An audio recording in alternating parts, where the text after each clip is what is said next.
நான் தேவபந்திற்கு செல்லுகிற நேரத்திலே, பிஜிக்கு செல்லுகிற நேரத்திலே அங்கே அவர் 5ஆம் ஜும்ரா. நாங்கள் போனவுடன் முதலில் உணவு கொடுத்தது அவர்தான்.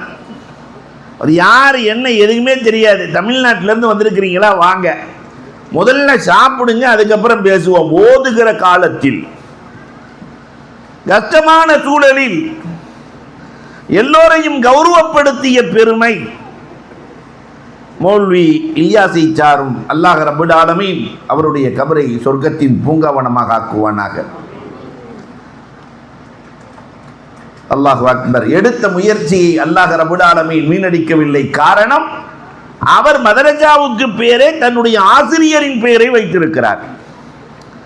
அவங்களுக்கு புகாரிக்கு யார் உஸ்தாதோ அவங்க தான் எங்களுக்கு உஸ்தாத். நசீர் அஹ்மத், ஷேக் நசீர் அஹ்மத் என்று சொல்லுவார்கள். உஸ்தாதினுடைய பெயரிலேயே ஒரு ஹிஃப்ல் மதரசாவை துவங்கி இன்றைக்கு ஹாஃபில் பட்டம் பெற்றிருக்கிறார்கள். தன்னுடைய ஆசிரியரின் மீது அவர் வைத்திருந்த பாசம் எவ்வளவு என்பதையும் நாம் எண்ணி பார்க்கிறோம். அவருடைய நன்மையே அவரை சொர்க்கம் கொண்டு போய் சேர்க்கும். இவர்கள் ஓதிக்கொண்டிருக்கிற இந்த நன்மையும் அவர்களுக்கு போய் சேர்ந்து கொண்டு